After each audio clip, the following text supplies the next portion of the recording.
Yay, I got it. Okay. Alrighty. Well, hello, people. Forgive me. It's been one hell of a week, one hell of a day. I hate technology, and it sucks. Thank you all for... Look, Logan Motorsports says, this sucks. Okay, so we are here now, and I've got my man Game Time Brian. So everybody who's been sitting here patiently waiting, let's see.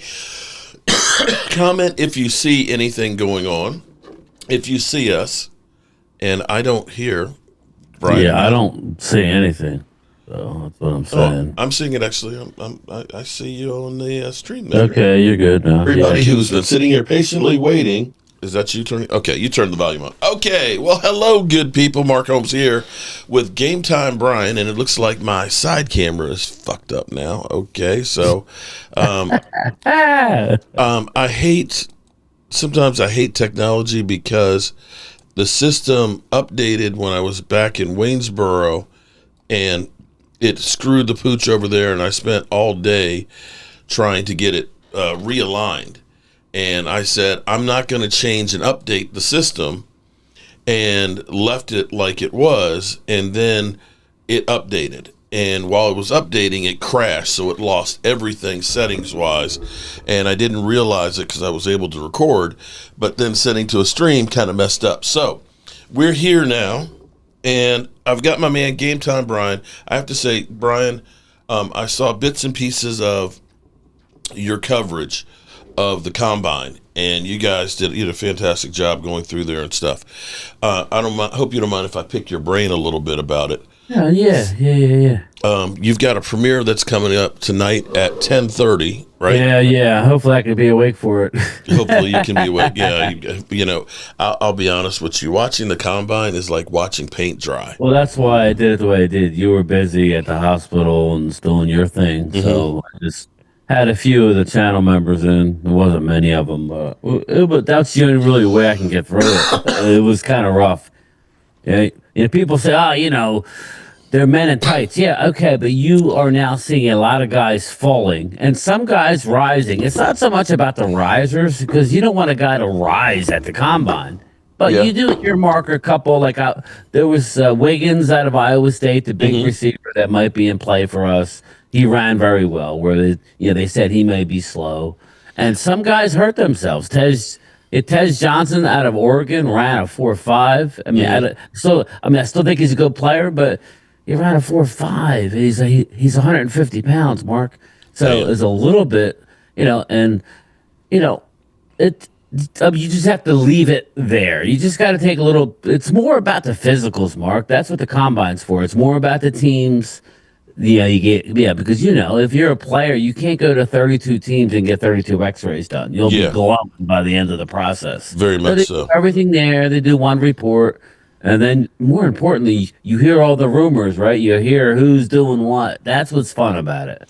Yeah, so, what was interesting was I was listening to Mike Fisher, and he was saying that Sador had dropped quite a bit. That teams are kind of like, he's kind of arrogant in things, and that his athleticism is about average, his arm is about average, and so on. So, of course, he didn't work out or anything, but that was kind of the gist of it. I think he was trying to say maybe he drops to the second round. I don't think that's going to happen. But any other profile people that you kind of saw that you thought kind of dropped? Guys that dropped. Well, you know how it is. I'm not sure who dropped. A lot of the big boys didn't run. I was disappointed in some guys. I know that Jackson Dart, he rose. Jackson Dart, now there is the drug scandal with him. You know that, right? What's the drug scandal with Jackson? Oh boy, it's almost comical. So he had said that he had talked with the Browns, and he loves the organization and the way they take care of business and this, that, and the other. So people said he must be on some shit. Are we talking about the same Cleveland Browns? So that was the joke of the combine, that he might be on drugs. Yeah. Yeah. Well, I mean, he looked very good. They're saying he may be into the first round. It's.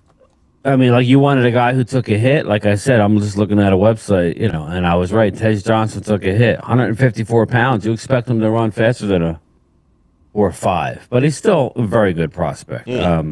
So Shamar Stewart, Texas A&M edge rusher. I'm not a big fan of his, but he tested unbelievably. So, on that, it's kind of ridiculous. It's more about the physicals for me and getting the chance. People are like, well, why are you broadcasting? Why are you going live? It's because we got no football, Mark. We got no football. Well, we got so much that is going on, though. It's been kind of crazy because I've been talking like crazy about a lot of stuff. And don't forget, everybody, about BetUS. Make sure that you go ahead and do that, because even though football season's over, there's still baseball, basketball, hockey, and all the above. And I'm thinking about putting $100 in the Cowboys for next year, and I'm going to tell you why I'm beginning to believe that. But you use the YouTube code 150 to get 150% matching. Beyond the combine, we know that a week from today is legal tampering. How do you feel about what the Cowboys have been doing so far? Now, I know they haven't actually gotten anything done. Well, yeah, we talked about it. I'm encouraged because they are publicly coming out and saying, we are starting this, we're doing that, we're doing this. So they're literally doing the J. Lou, the D. Law, the Micah Parsons, and the Osa Odigizua. And supposedly Rico. They were talking about Rico as well. Yeah, I could care less about that one. But yeah, it's Rico. What's the linebacker? Nick Vogel? Or Nick?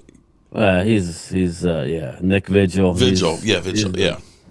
So that was the list that they had supposedly, but they hadn't offered any contracts. Let me say, everybody, I apologize. My system crashed, so I don't have my soundboard over here right now.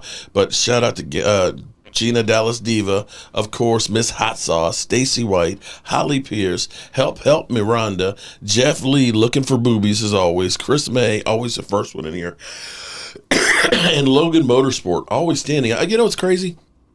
Logan Motorsport is always standing up for me in other platforms. I appreciate Logan Motorsports a lot. And Alan Williams. And don't forget, Game Time Brian's got a premiere tonight at 10:30. And I think you're kind of touching on something that I've been a little bit kind of talking back and forth with you.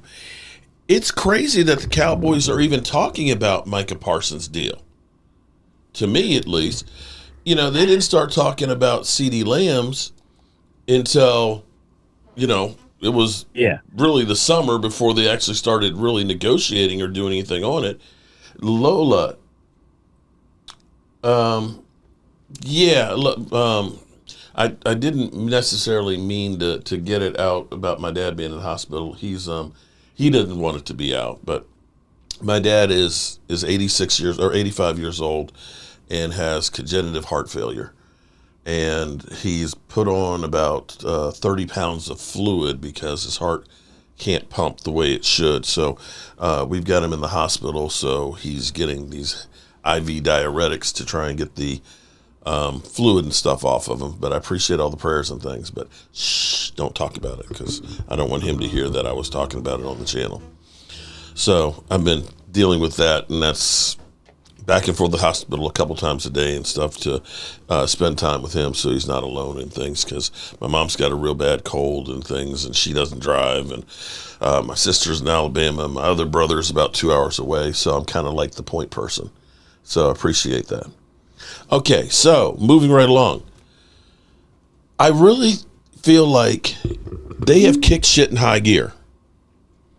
When we listened to the press conference and introducing Brian Schottenheimer, that was right after Catboy was like, the Super Bowl drought, and it's going to be real difficult to sign anybody. And we figured, okay, same old Cowboys. But I swear, we just heard Monday that he was talking about trying to get Osa, and we were kind of like, really? We're going to try and sign him before this? And then all of a sudden, it's like now we're working on everybody. They never do this.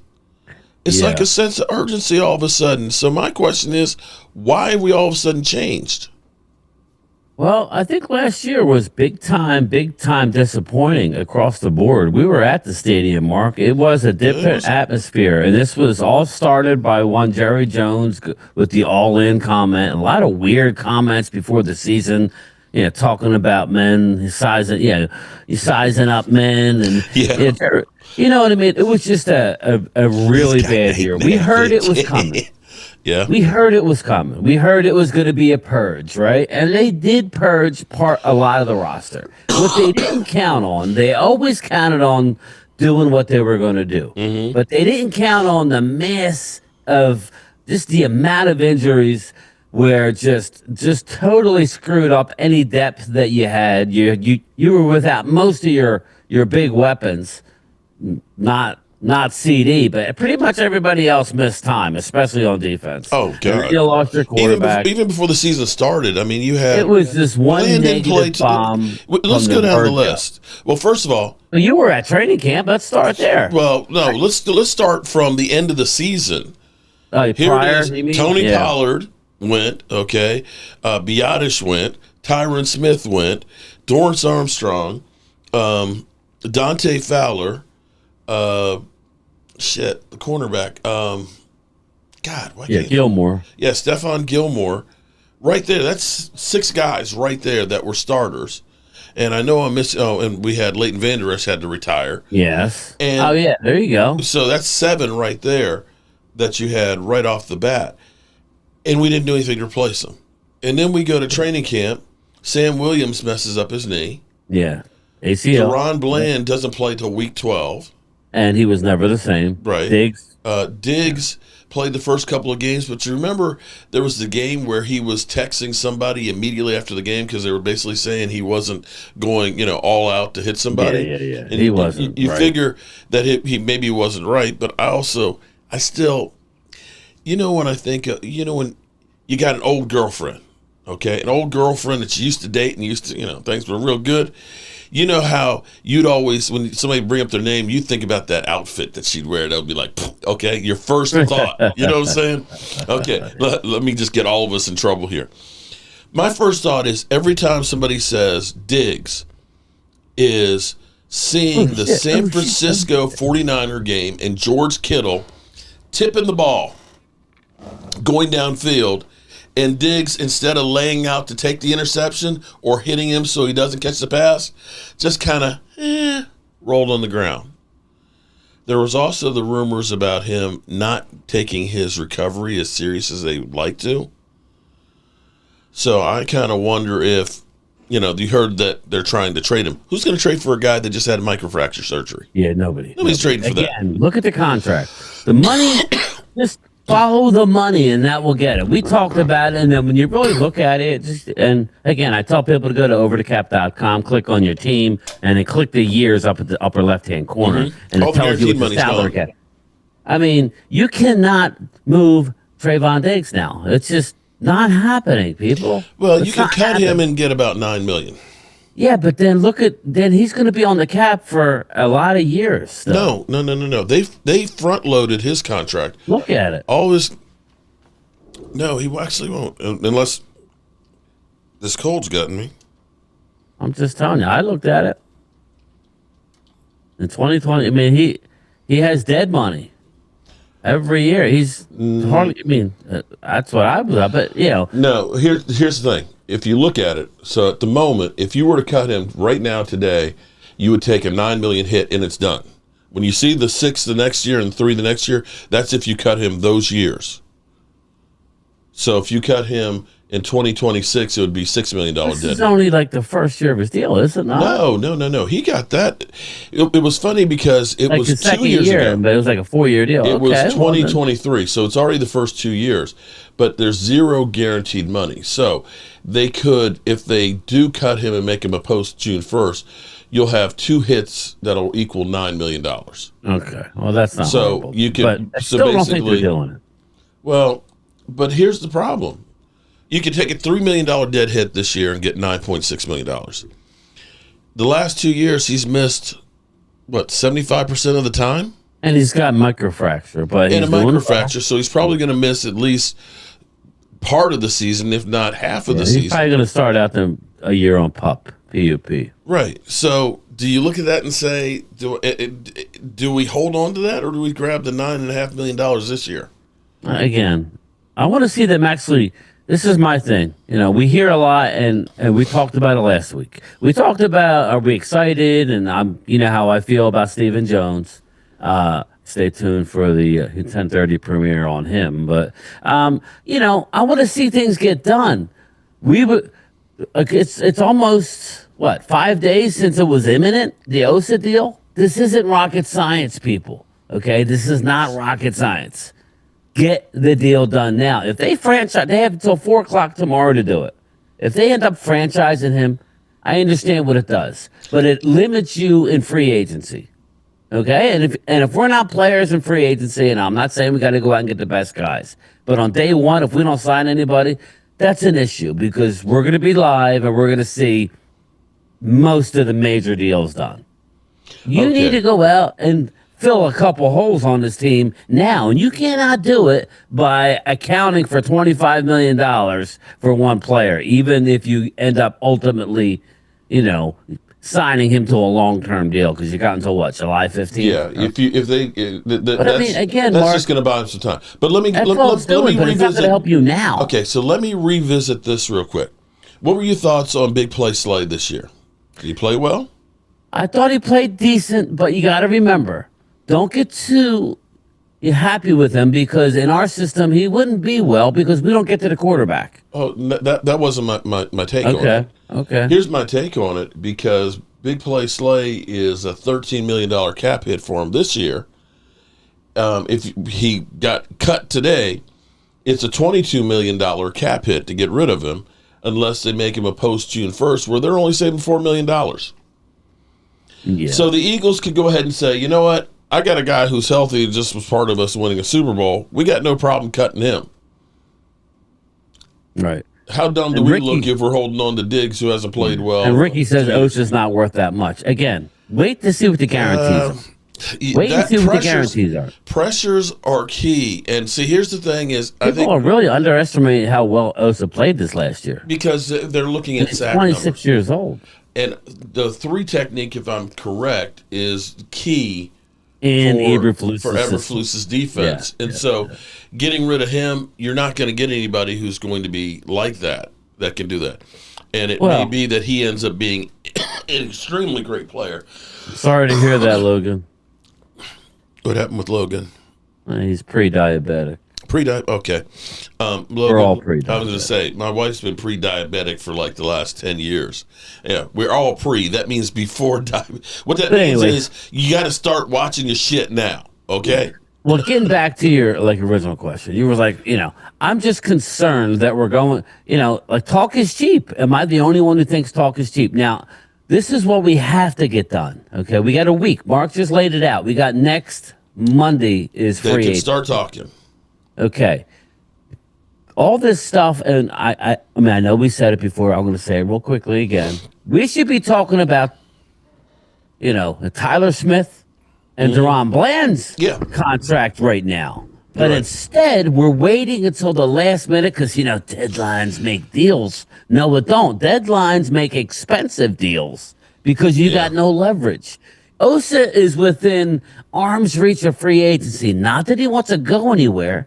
But it's there. The money is there, and it's stupid. So we wait. Now, Mark, we need to get these deals done. Osa needs to be done before tomorrow, not on a long-term deal. And how much are you going to save if that happens, Mark? A long-term deal on Osa, probably the first year would probably be $8 or $9 million, if that much, the first year. So I'm saying you're going to save a lot more. Well, in comparison to the salary cap. Yeah, because I'm talking about for cap reasons. If you start looking at some of the guys that like Dexter Lawrence, guys that have $90 million contracts, the first years are anywhere from about $6 million to about $12 million on those contracts. The key on them though is most of them are like 30 to 40 million guaranteed. And see, we all get caught up when they say it's a $90 million deal. That doesn't mean anything. I mean, Michael Gallup was a $52 million deal, but only 32 of it was guaranteed, and that's all that he had gotten. So, Mark, you need to make some hot tea and honey and lemon. Yeah, you're right about that, Holly. My daughter made me some last night. I hate the taste of it. I hate tea. I hate tea. But you're right. Yes, Jimmy Johnson retired today from TV. What would it have been like if we'd had 31 years of Jimmy Johnson coaching and 5 years of him being on Fox? Yeah, that would have been beautiful. You know? We would have probably had rings on both hands. Jeez. I often think about that. Definitely both hands, because we already got on one. We might have had them filled up, but toe rings. Get to the point of getting the toe rings and stuff. It's important that this, and I don't know where you're going to go with this. We haven't talked about it, but it's important that they get Osa's deal done before the deadline and not have to franchise him. Now that opens the door. We know what's on the table. Yeah. Just briefly, Mark, you have the numbers. I don't really know the numbers. Jordan Lewis, I believe, was offered. I mean, he wants like $6 or $7 million for this upcoming year. Mm-hmm. I mean, is that what you heard? I thought that's what something I heard. Like that. And I'm not necessarily opposed to that, because it depends on how long the deal is. I think we need to bring him back under the circumstances. I mean, we got Turpin he got his tender is we can talk about that. Cavante Turpin. I think it's 5.3 or 5.8. Let him. I hope somebody for a second round tender. Yeah, I was looking at anybody could sign him, people, but I was just looking at but teams you get a second round pick for him.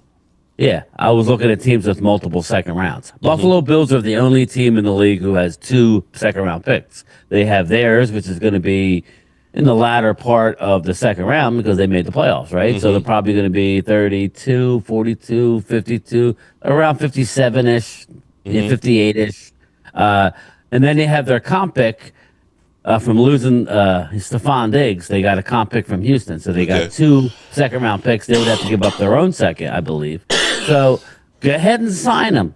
I'm not married to Cavante Turpin. If we can get a second-round pick for him, I don't think it'll happen. But they may be the team who wants to really have their special teams and take it to the next level. And they have multiple 2s, and it's only going to cost them $5 million. Now, Dallas still has the right to match, and that's fine.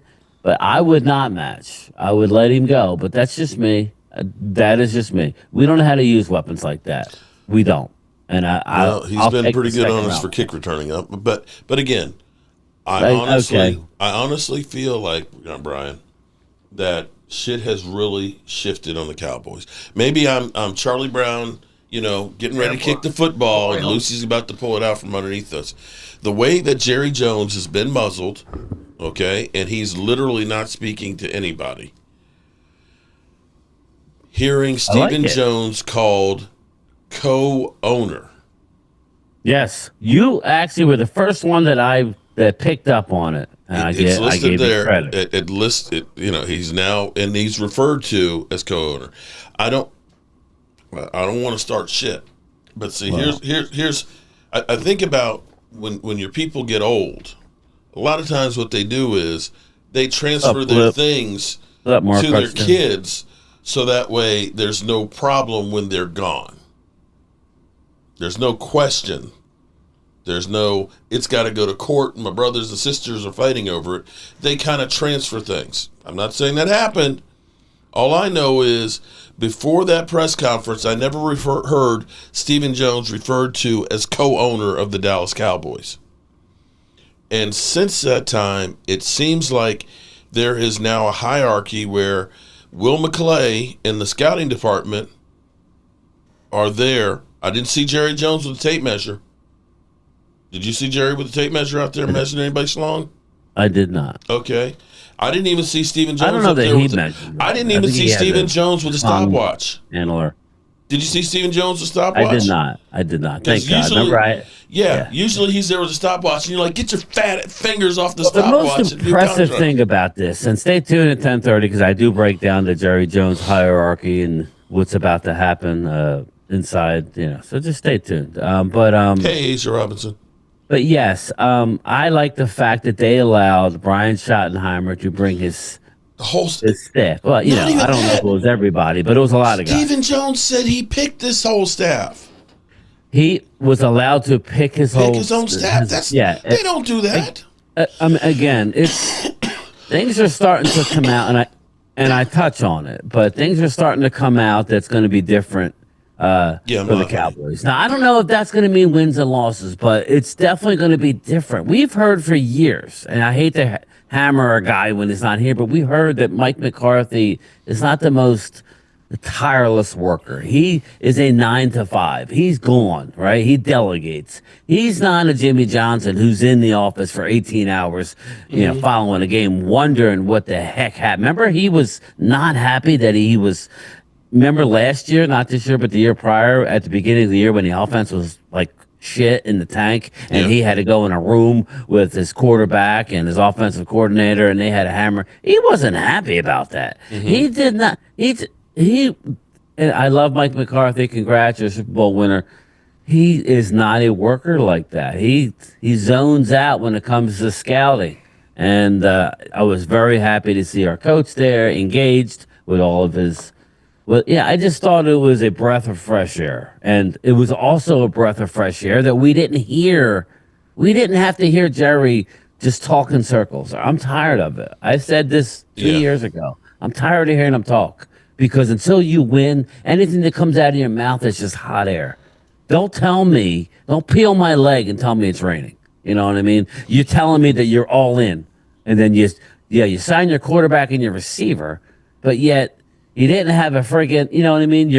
You're paper thin, tissue paper thin throughout the roster after that And exodus. it blew up in your face. And it blew up in your face. So I think he's tired of it. This goes to the 105.3 The Fan blow up where he said, well, maybe I'll go out. He told Sean Sharif, well, maybe I'll go out and get somebody to replace you. There, I'll get another guy to ask the question. I still feel like It's going bad. no, what I feel like that was like, okay, it's Michael Jordan. It's his last year. It's not about winning. It's that person going out the way they want to go out. Yeah, And it was just like, all the curbs are taken away. Just Jerry, you go have a ball. Yeah. And I feel like now that's done and we are on to another phase. You remember when he was on Landman? Yeah. And everybody talked about how great an actor he was. That wasn't acting. I'm not sure that wasn't acting. That wasn't acting. I felt like he was speaking about how he His really life, feels in his life. family, and what his goal was when he bought the Cowboys. You know what it was? Everybody, go ahead, tell him, Mark. It was so he could work with his kids every day. Stacey White. And that's a beautiful thing. Don't get me wrong, but and Jerry's court case is this month. Okay. he's got a lot on his plate. Yeah. And let's just say that he's going to be stepping back sooner rather than later. And it's a good thing what's about to happen for the Cowboys. We don't wish any ill will towards Jerry. I love Jerry Jones. Jerry Jones brought 3 Super Bowls to me. You can say whatever you want about the man. He had an integral part of it. Again, life happens. We're not perfect. And he went astray and allowed things to go, the way they have for the last 29 years. You know what I am so sick of? What's that? I'm so sick of always seeing how everybody's talking about we can move on from Dak. Let's trade Dak. Let's get rid of Dak. I'm sitting here. Everybody's on Jalen Daniels. Up, Momo. Jalen Daniels' teat right now, and how great he is. What are they doing? Now, I don't know if Debo is going to be the answer. Debo has been going downhill for the last couple of years, but they're going out there and they're saying, like the Eagles got to give did, him credit. Let's get our quarterback. Let's get him as much weapons as possible. We ain't never done anything like that, people. Wow. We keep looking and just saying, he just we went and got Dak Amari Cooper. We got Amari Cooper when there was nobody else. I know. I'm just saying they did try. They just one time under his rookie deal, they didn't take advantage because we had a couple teams that were really good. They didn't take advantage of it. They tried to, and then once Dak got any sort of money, they're like, "Well, you got the money. It's on you now. You got to go prove that you can run." That's just the way it was. Every other team, when they start becoming a contender, they go out and they try to go all in to get it. See, Tampa Bay, everybody looks at Tom Brady. Oh, Tom Brady won the Super Bowl. He turned that franchise around. That team was 8-8 with a great defense the year before. Yeah. And Jameis Winston had 30 TDs and 30 interceptions. Tom Brady alone made a difference, but you also brought in Gronk. You brought in guys like Namak and Sue. They invested in the team. You cannot say that the Eagles have not been investing in the team to get every weapon possible. And Eagles don't, Eagles, and this goes out to Momo, and I think I told him on Sunday, but Eagles have been hitting extra base hits and home runs in the draft. He does not have, well, hold on. He's got CeeDee Lamb. When was the last time we had great tight end play? When was the last time we had a great offensive line, a couple of wide receivers, and a great defense? Even like Ferguson's best year. How about a running game? You couldn't say great.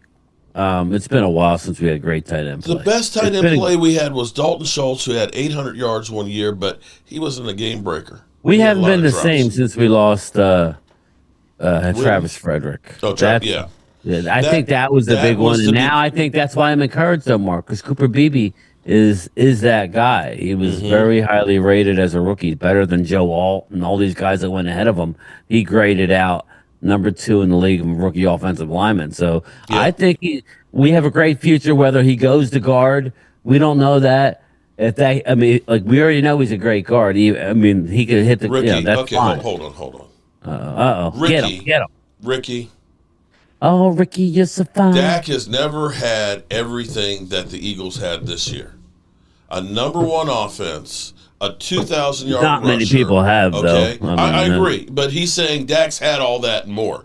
He had a couple years where he had Zeke, let's be clear here. Zeke was incredible his first year, and the Cowboys should have won that game against Green Bay. Zeke had 125 yards rushing. Dak had 304 yards, 3 TDs, and 1 interception going against Aaron Rodgers. Aaron Rodgers pulled some magic, and they won. Since that time, Zeke Elliott had never cracked another 100-yard playoff game. Not one. And like you just pointed out, once Travis Frederick went down, that's when the Cowboys' offensive line was no longer anywhere close to the Great Wall of Dallas. And it was actually 2017 when Tyron Smith started getting injured. He missed 3 games that year, along with Zeke Elliott being suspended for 6 games. So that season was shot right there. And as far as having a great defense, we've never really had a great defense to go with a great offense.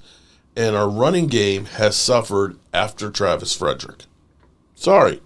I can't look at the Cowboys and say, when we played the playoffs against the 49ers, say that we were loaded at every position, because we weren't. We literally had Zeke Elliott 26 yards the first 49er game in 2021. Dak had 22. We had 68 yards running the football. Come on. You can't win like that. You can't compare that to Saquon Barkley being, if nothing else, a guy you had to stop and put 8 men in the box. We have not had, except for 1 year, 2 exceptional wide receivers. Amari Cooper and CD his rookie year. We never put all those pieces together at the same time. We had, you know what, Ricky, that was even deceptive. We did have a top 10 defense several times, but our defense had been more finesse than anything else. And it was a defense that was good if you had a lead. And therein lies the problem. We've never had a good run-stopping defense. And when it comes to playoffs, you're not playing with a lead. You got to be able to stop the run, and that's when we always get exposed, because everybody always runs roughshod over us. Thoughts? You think, am I wrong, right? No, I thought he had a couple seasons where we should have done. I mean, listen, I don't know, how he got on the Dak thing, but he's had a year where I thought he could have went further. I mean, they should have, yes. The 2 Niner games, those were rough, but let's be honest. The last Niner game that we lost in the playoffs, that was the game that Tony Pollard got hurt. Mm-hmm. That was over at that point. We had lost depth, prior to that game. We were, I mean, yeah, the one that And hurt the year was when he and the was year before, you driving. remember, Zeke had 2 years in a row. He had PCL and he had hyperextended knee in the middle of the season, which just destroyed him. And Tony Pollard had the year before the plantar fasciitis. Yeah, So I both think times they weren't effective. Yeah, I think the difference is, and getting back to what you were saying, is they're trying to address things early on before free agency.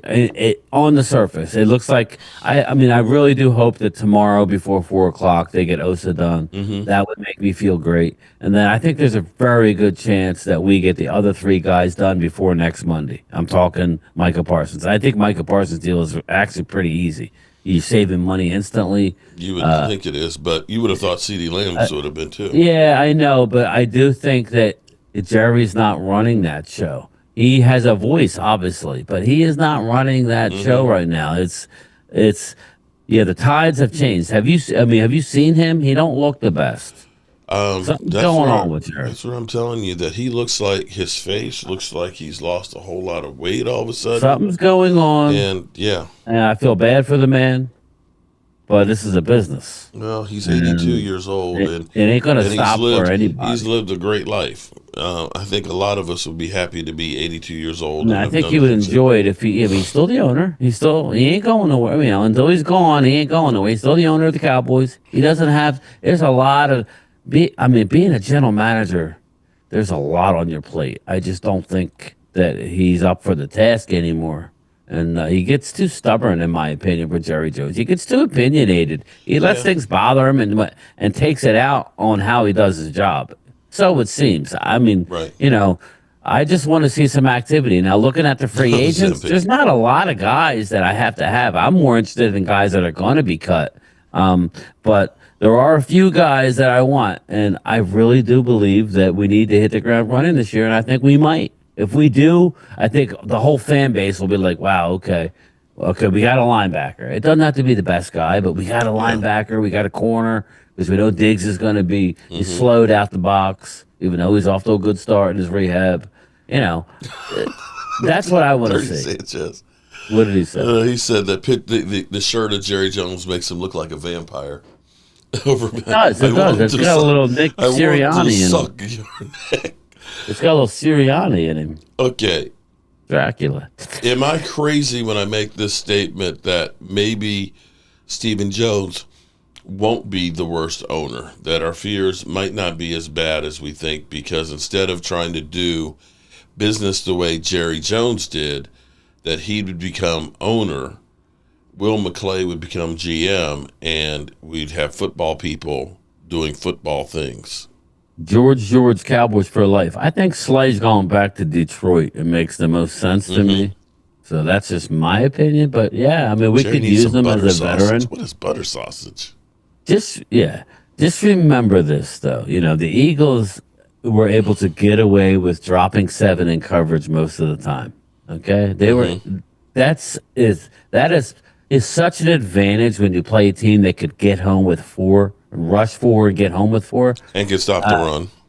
That makes your back end look so much better than it necessarily is. We saw that back in the day with Larry Brown and guys like that we had to made them look great. So much so that they won he won the Super Bowl MVP, went out to the Raiders in a free agent deal and wasn't playing with the Cowboys defense, and he was exposed. So again, Matt Eberflus is going to bring a similar defense where he doesn't like the blitz. He likes to bring 4 and drop 7 into coverage. You need to have some big boys up front. So Darius Slay right now with Dallas, I don't know how that would work. I think if we can get a pass rush and go and get go get me one in free agent or re-sign Osa and go draft a stud to be in a rotation, then I think that helps your back end, and you don't really necessarily I don't mind bringing them, but we got more. I think we could do better than big play Slay, in my opinion. I agree with you on that one. But see, here's what I think the Cowboys are trying to do is they're trying to get, Jordan Lewis brought back, Rico brought back, of course, Osa and Digazua, that they're trying to at least fill in the holes. So when we go to the draft, and I'm hoping that maybe we do get Cooper Kupp, Although we don't know what he's had because he hasn't played 12 games in a season the last 3 years or 2 years. Yeah, I'm not sure. He's been injured quite a bit. That's another case that's kind of like Debo. So I don't think anybody's going to trade for him. I think he will be cut. So it may be that you're able to just pick him up and have a new contract that you can, have it full of incentives. I would love to see that and then be able to draft the best player available. Yeah, they came out today and said, "Oh, well, we haven't closed the book." Yeah, you have. Cooper Kupp's a cap number is $29.7 million. Yeah, you're not holding on to that. You're it's not a $7.5 trading million roster bonus. You're cutting him, and I'm just going to tell everybody. Most likely, he's going to be a Cowboy. Okay. And you say, well, why would you say that? Well, because his college coach, who he gives anytime he talks about why he is what he is and what he's done as a pro, he mentions his college coach, who happens to be with the Cowboys now. Cooper Kupp, if he wants, will be a Cowboy. Mm-hmm. So, again, I'm not saying that's great or not great. It's definitely an upgrade over Brandon Cooks. Absolutely is. So, I would be okay with that. Is that an end-all, be-all? No, but that would allow you, like Mark just said, that's why it's important to get our guys done. I know they're going to bring back the long snapper, Trent Sieg, and they're going to, our kicker is going to be re-signed. But that's going to happen after all these other moves when you free up all the money and the two switches are flipped. I'll be curious to see what happens with our safeties. Just follow the money, people. Go look and see what our guys are making, how much you could save at each position. I think Malik Hooker could be in trouble. Mm-hmm. Like I said, they can get to $100 million easy. I'm not saying they will, but they could absolutely get to $100 million easy. But they need to address some of these situations before we get to the draft, Mark. You can't do what you've done the last 2 years. It has not worked. You need to go out and get just a few guys. Go get me a corner and a linebacker. If you go give me the linebacker out in Kansas City, I'll be ecstatic. Go get me Nick Bolton and go get me a starting caliber corner that can start for us at the beginning of the year. Mm-hmm. It doesn't have to be a Pro Bowler. I would be absolutely thrilled. You bring back the 4 guys that they're negotiating with. That allows you to go into the draft. And then you can sit there and take the best player available. If it's a defensive end in the first round, you take him. If it's Ashton Genty, you take him. If it's a wide receiver, you take him. That's the idea, people. That's the idea. So. Okay. Now,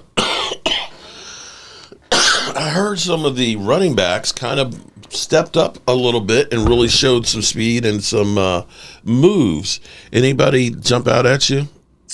Well, it's funny because the TCU running back had the fastest time, and everybody's like, who? But Dallas had brought in a Brashard Smith out of SMU, Rashard Smith, I think, out of SMU, and he was one of the better guys. So don't get caught up with Ashton Genty. If he's there, fine. But, there are plenty of other guys out there that really shined. And you can get later on in the draft. We could use that 4th round pick that we got. Wait. We don't have a 4th, do we? Nope. It went for Jonathan Mingo. Yeah. Mingo Dingo. Yeah. So, but yeah, there's a lot of running backs that we like. But I wouldn't be opposed to Genty. I would not pick the guy because you shouldn't draft running back or we have a lot of needs. I would look to trade down with all due. Mm-hmm. But it really all comes down to, Mark, what we do in free agency and who we retain. Because if we bring back Rico Dowdle on a 1-year deal, or like a 2-year minimum, a decent deal, then why would you bring in Ashton Genty with that first pick? It kind of makes no sense. Maybe if Ashton's there, you use that to trade down to load up on some more picks. Yeah. That's kind of what I would do. Yeah, I would not be opposed to them trading back and trying to pick up another pick or two. My favorite running back is actually Omari and Hampton for the value. I think a lot of teams have him over Ashton Genty just because of the size, and you got Travion Henderson. But yeah, I mean, there's a crap ton of running backs. So Yeah, I know people want to splash, but I'm not the draft guy, but it doesn't seem like this draft is like a lot of high end guys. it's not. It's not. There's about like 11 first round, and everybody goes, "What do you mean first round graded guys? There's 32 teams." No, Yeah, but that's not how it works. yeah, There's like 11. Some have 10 guys on their first round draft board, which means if all those 10 guys are gone before you pick, you're picking a second round talent. When Dallas picked Mozzie Smith at what, 26 or 27? I think it was 27. 27. He was a middle of the second round guy that they drafted for need. That was a miss. I mean, I'm not saying he's a failure, but he hasn't lived up to anywhere near what even round pick, a second round guy he hasn't lived up to. So hopefully he can pull together, but it ain't looking good for our buddy Mozzie. So that's how it works, people. And you know what's going to happen, Mark? Both of these quarterbacks are not Great a top quarterbacks. 10 talent. They're not. I mean, that they just aren't. But they're going to be drafted because people need quarterbacks. That's just the way it works. They're going to be drafted higher than they should because of the position. Yeah. So Interesting to say the least. Okay. It is subpar, Drew, but the meat of the draft is in the second, third, and fourth round. That's where, outside of those guys I told you, Drew, outside of those 10 studs in the first round, is hit or miss with the next 100 players. You could hit, you could miss. You got to look at traits. You could hit, you could miss. Dallas is supposedly very high on. Hey, Rhonda, how are you? Yeah, they're Dallas very high. is supposedly very high on Nolan, Walter Nolan out of Mississippi State. Okay. Or Old Miss, I mean. Walter Nolan. So he's a D tackle. But he doesn't come without risk. Some people, it's risky. But just keep in mind, if a coach thinks they can get it out of you, they're not going to look at the risk. They're going to look at the upside, and they should. So. Okay. All right. You all right, man? Yeah, I'm good. I'm good. I was just checking the headlines to see if anybody else was cut here before we get out of here. Yeah. So what do you got coming up this week? Well, I got the premiere at 10:30. I don't got really nothing other than my normal couple shows. I may do an impromptu live stream at night like I've been doing. And then we got Monday coming up, man. Big time day Monday. Monday, Tuesday, and Wednesday are going to be huge. This is to your point right here. Listen to this. I don't know what's so hard about this. You take the top edge contract, I believe it's Nick Bosa, and then you add some money. Boom, done. I did it, Dallas. It's like not that hard. So the Cowboys right now have no money, right? But there are a lot of moves that they make, a few moves rather, to alleviate that situation pretty quickly. Right now, Dak Prescott has a $90 million cap hit because he's got a ton of salary in the future. You can convert that into a bonus, bring it down to just over 50. Same thing with, well, not the same thing, but with CD Lamb, again, you can convert a lot of his bonus to contract, bring that down. And then if you do deal with Micah Parsons, that's similar to what I just said, which is basically the Nick Bosa deal. Plus, you actually can bring his cap hit down a decent amount too, because right now it's got him on the tag. You do those three moves and suddenly you're at over $60 million in cap space. Now, it would mean you are tying your fate to these three players and that you want them to be the future of the franchise, not just in the next couple of years, but even beyond that. But if I'm Dallas, I feel good about that. I think they're three really good football players. And then you do that, you have a little bit of flexibility to move around and address some of the other positions on the roster. You know, it's funny. I don't know what's so hard about this. I don't know what's so hard about me stopping her. Okay. You know, it's funny that we've been saying these kind of things for years. It's not that difficult. But of course, nobody listens to us because we're just peons. We don't know anything because we're just YouTubers.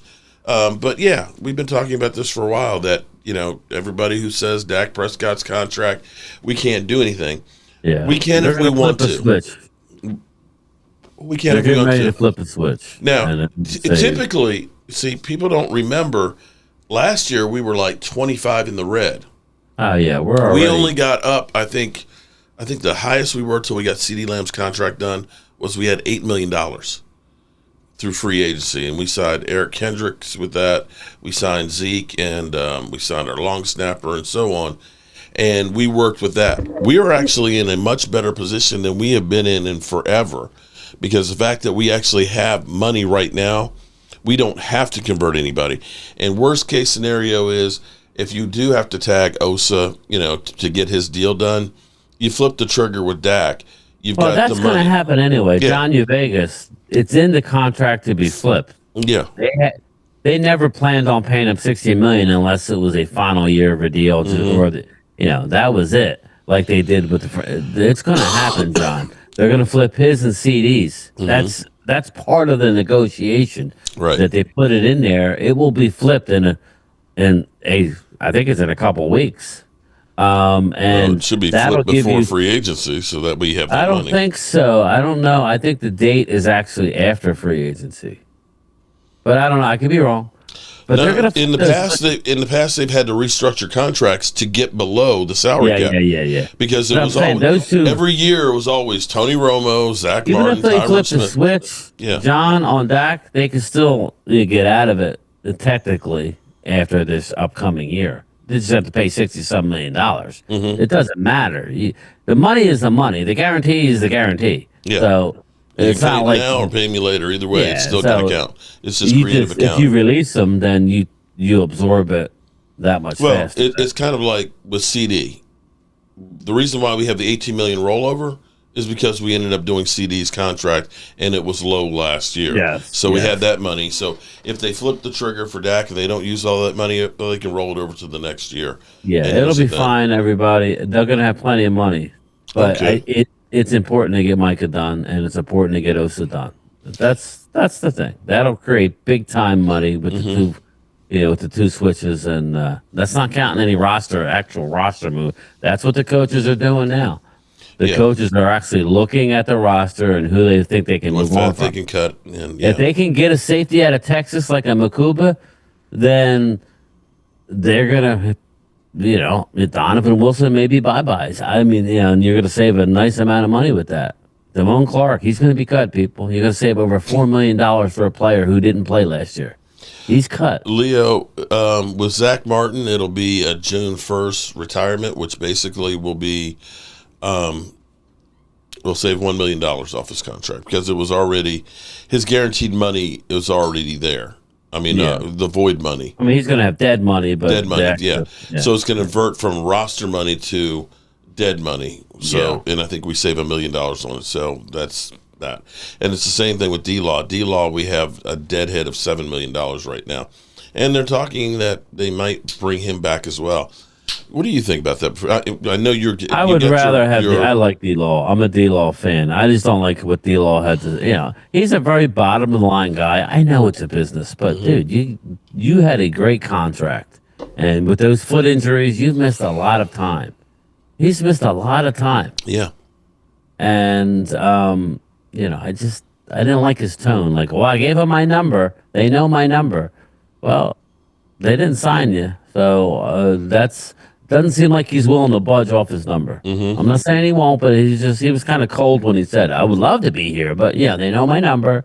So I don't know what that number is. I'm thinking 15 million. I got that number in my head. Yeah. So I don't know if that's what it is, but I think it's too much.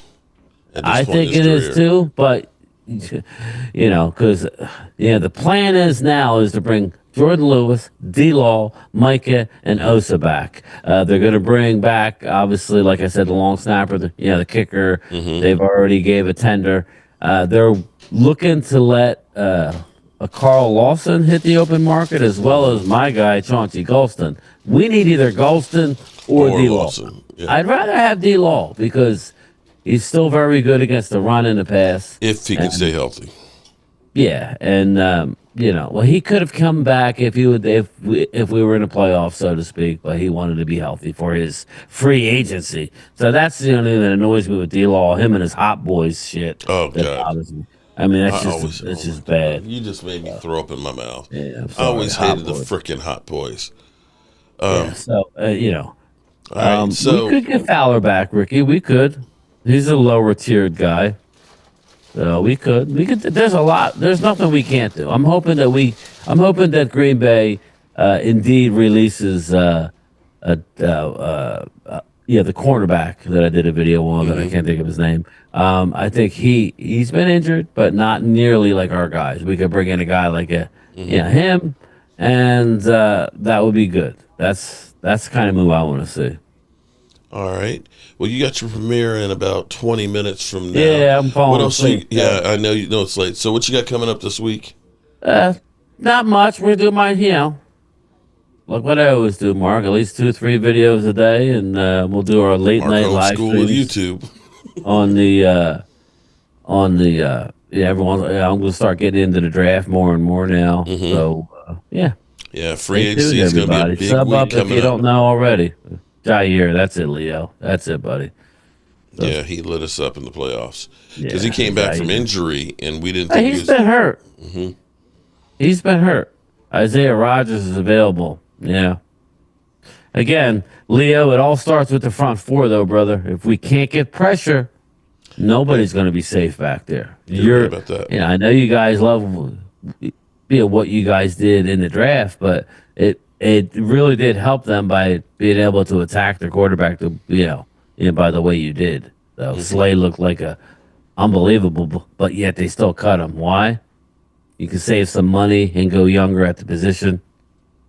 Yes, Jair Alexander, you got it, Alan. Thank you. There. All right, well, I'm going to let Game Time get some sleep, and thanks, everybody, for the prayers for my dad and for this cold that I've got.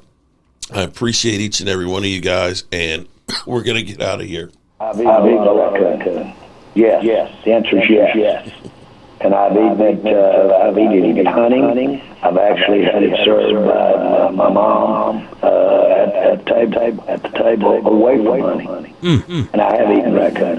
And yes, it's not uncommon at all. I'll tell you something that is one of my favorites is squirrel. And it's wonderful, and my mother could do a great job of it. And we all had our favorite pieces. And my dad and sister, I have one sibling, a sister, and they would fight not fight, but my mom and I, they were just my sister and I as far as siblings. My mom and I wouldn't even ask for the brain in a squirrel. Oh, man.